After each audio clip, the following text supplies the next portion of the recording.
In this video, we'll be taking a look at 4 NHL games happening on December 31st, 2025, and providing you with free team picks and total picks for each one of those games, so 8 picks in total. Welcome back to Cash Out Sports. Let's dive right into it. Oh, and don't forget to subscribe and to click the bell icon to get notified as soon as these videos get released, so that you have more time to plan out your bets. As we provide these videos on a daily basis, I can guarantee that you'll have all the important information that you'll need on these 4 NHL games after fully watching this video.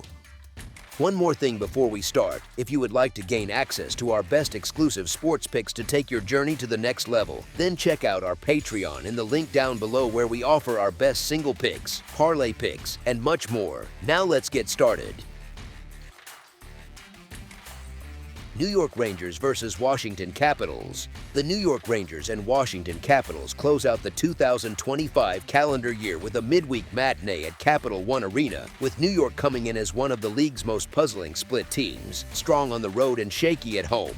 The Rangers have put together a very strong road record at 14 wins, 7 losses, and 2 overtime losses, while somehow stumbling badly on home ice with just 5 wins, 10 losses, and 3 overtime losses. They are coming off a 3-2 overtime loss in Carolina on Monday, and that result dropped them to 1 win, 2 losses, and 1 overtime loss across their last 4 games, though that lone win was a loud one, a 7-3 victory in this same building against these same Capitals as a respectable plus 130 road underdog on December 23rd. Washington, on the other hand, is coming off a 5-3 defeat in Florida on Monday, and the real issue for them lately has been how often the puck is ending up in their net, not just how often they are creating chances of their own.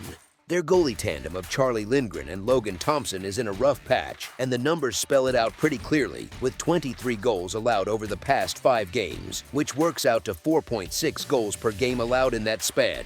At home, the Capitals sit at a fairly average 11 wins, 7 losses, and 2 overtime losses. Nothing terrible, but nothing intimidating either, and one of those home defeats was that 7-3 scoreline that felt more like a lopsided football game than a typical tight NHL matchup against these Rangers. Early start times usually tilt slightly toward the home team. Routines are different and players sometimes need an extra jolt to get going, but Washington's current defensive form really cuts into that usual comfort edge. New York has been a classic road warrior group this season, stacking 14 road wins and showing that their structure and focus travel well, even when their home form suggests something entirely different. They also just put 7 past Washington a week earlier in this same matchup, which sticks in the mind, even if you know not every game is going to follow that exact same script. There is a small potential look-ahead factor with the Winter Classic on deck for the Rangers, and you could argue there is a chance of distraction, but their road form has been so consistent that it is hard to believe they suddenly forget how to handle a big divisional spot like this. The Capitals, by contrast, are simply in poor form, especially on the defensive side, and that kind of skid can feel heavier in front of the home crowd when goals keep flying in against you. Stepping back, New York has been the more trustworthy team in this specific context, on the road against a rival that is leaking goals and has already been handled by this same opponent within the past week.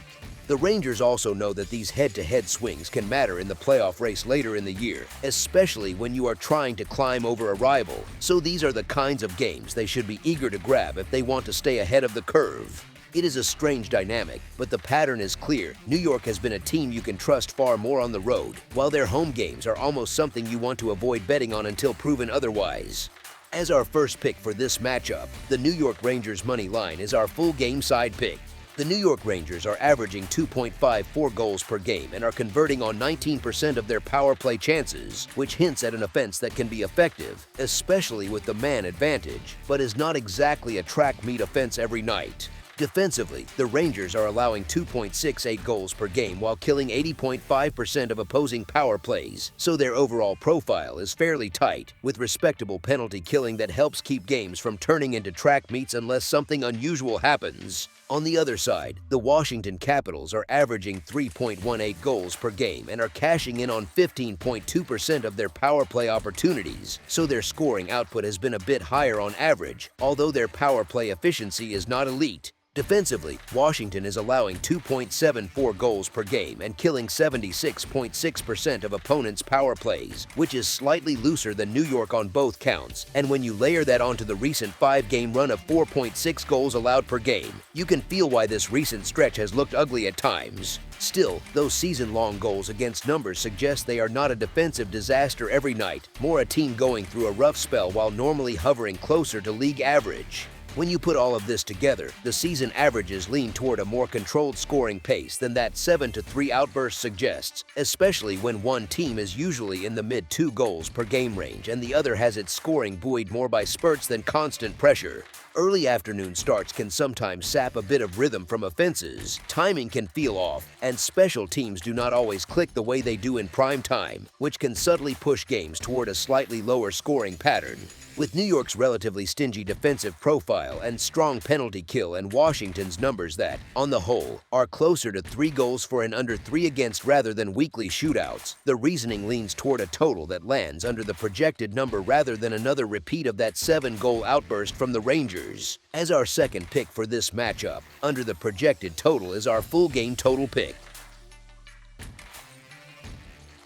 Buffalo Sabres versus Dallas Stars. On home ice, the Stars really do deserve to be favored, and history between these two teams supports that, since Dallas has taken 6 of the last 8 meetings with Buffalo. They come into this matchup with one of the highest point totals in the league, a strong 12-5-2 home record, and the general feel of a team that is supposed to control its own building, while the Sabres sit at 8-9-2 on the road.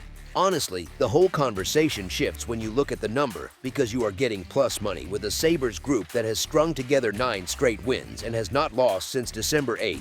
Buffalo is playing high-level hockey at both ends of the ice during this run, looking sharper in their own zone and more confident in attack. And that kind of balance is exactly what keeps a streak going a little longer than people expect. There is still that familiar hesitation with this team because they have a habit of letting you down right when you finally start to believe in them, and everyone understands that a heater like this is going to end at some point, probably sooner than fans want to admit. Here is the thing, though, when a team is this hot and still catching the better price against a strong opponent, the value case leans toward sticking with the streak rather than stepping in front of it just because your brain says regression is coming. When a club has not lost in weeks and the tickets keep cashing, it can feel almost silly to bail out early and then watch them keep rolling without you. As our first pick for this matchup, the Buffalo Sabres money line is our full game side pick. Buffalo is the team chasing a 10th straight victory, and that push has been fueled in part by a major defensive turnaround, as the Sabres have allowed 2 goals or fewer in 5 straight games after a rough start to the season in their own end.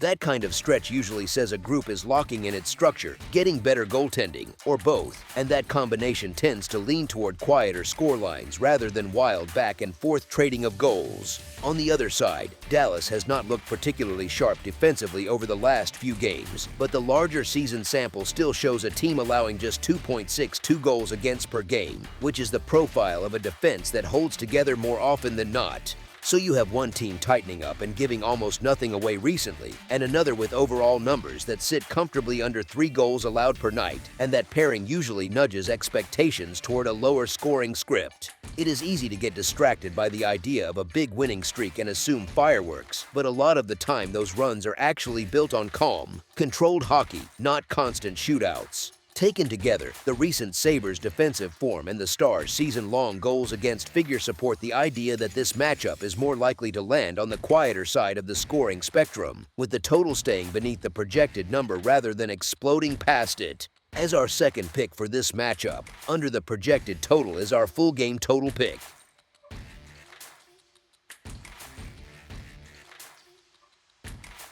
St. Louis Blues versus Colorado Avalanche. Colorado comes into this matchup in the middle of another long winning streak, and they have looked like the best team in the league so far this season, not just for a week or two, but over a real stretch of games. Their home record says a lot on its own. 16 wins, no regulation losses, and 2 overtime losses on home ice is about as close to perfect as you see, while St. Louis sits at 7 wins, 8 losses, and 3 overtime losses on the road.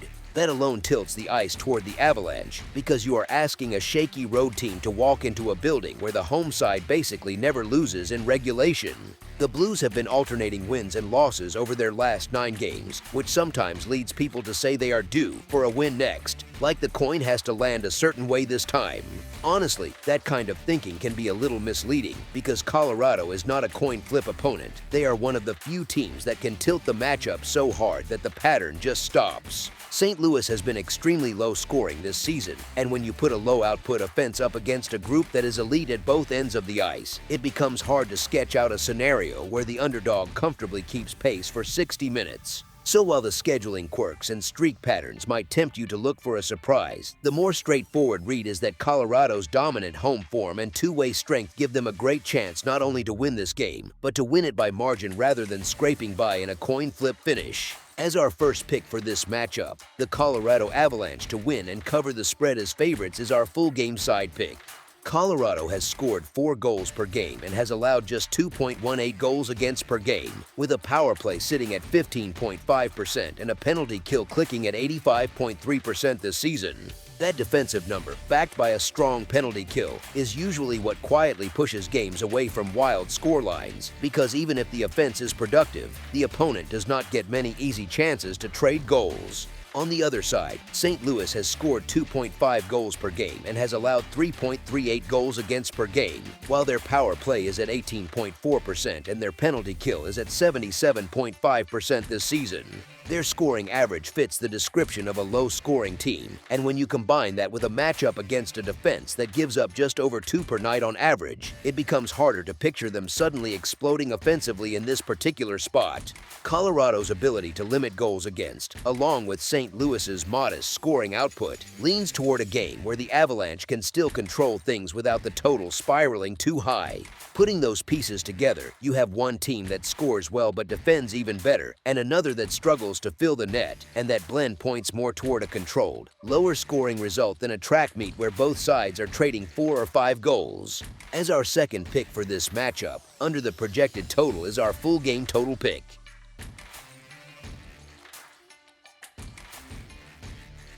Boston Bruins versus Edmonton Oilers. Both teams sit on 20 wins this season, so at first glance it looks like a pretty even matchup. The difference shows up once you look just a little closer, since the Oilers have 4 more points in the standings and have been in much better shape recently. Over their last 10 games, they have gone 7-3, which is the kind of steady run that usually signals a team has found a rhythm and is not just catching random breaks. On the other side, the Bruins are coming in on a 5-game losing streak, and that is not just a blip, it is the sort of slide that starts to get in players' heads a bit. Confidence can tilt quickly in hockey, and when one team is stacking wins while the other is trying to stop the bleeding, the gap on the ice can look bigger than the raw talent level. Here is the thing, the Oilers also have the stronger offensive profile and, as the write-up notes, the best power play in the league, which is a nasty combination when you are facing a team that is searching for answers rather than riding good vibes. The recent boost from adding Tristan Jarry in goal only adds to the sense that Edmonton is stabilizing the one area that had raised the most questions earlier in the season. A team that already scores well and owns an elite power play suddenly feels a lot more complete when the goaltending sharpens up, especially in front of a home crowd that expects them to press the issue. So with both teams level on wins but separated by recent form, special teams edge, and a clear momentum swing, it makes sense to lean toward the home side taking care of business here rather than banking on the slumping team to snap out of it on the road. As our first pick for this matchup, the Edmonton Oilers money line is our full game side pick. Offensively, the Oilers are averaging 3.38 goals per game and are converting 34.9% of their power play chances, which is an eye-catching success rate any way you phrase it. That kind of special teams efficiency means that even a small number of penalties can swing a game's scoring, but it does not automatically mean every night turns into a wild shootout. Defensively, Edmonton is allowing 3.25 goals per game while killing 79.3% of opposing power plays, which is not locked down, but it is also not completely falling apart. On the Bruins side, the offense is putting up 3.05 goals per game and cashing in on 24.6% of their power play opportunities, so they are solid with the man advantage as well, just not at the same extreme clip. Defensively, they are allowing 3.28 goals per game and killing 79.6% of their opponent's power plays, numbers that sit very close to Edmonton's on the back end. When you line those stats up, both teams land in a similar range for goals allowed and penalty killing, and their offensive averages hover around 3 goals per night rather than something far above that. Power plays on both sides can absolutely threaten, but sustaining that every game is tough, and 5-on-5 play often pulls totals back toward a more controlled pace. So even with strong offensive pieces and dangerous special teams in the mix, the overall profile here leans more toward a game that can settle under the projected number rather than one that automatically explodes into a track meet. As our second pick for this matchup, under the projected total is our full game total pick. That's all for now, so if you have any other games you would like reviewed, then leave a comment down below with the game you would like analyzed, subscribe to our channel, leave a like on this video, and we'll get to it as soon as we possibly can. We would also love to hear your opinion on the picks presented to you in this video, whether you agree or disagree with them, so leave a comment down below and do let us know.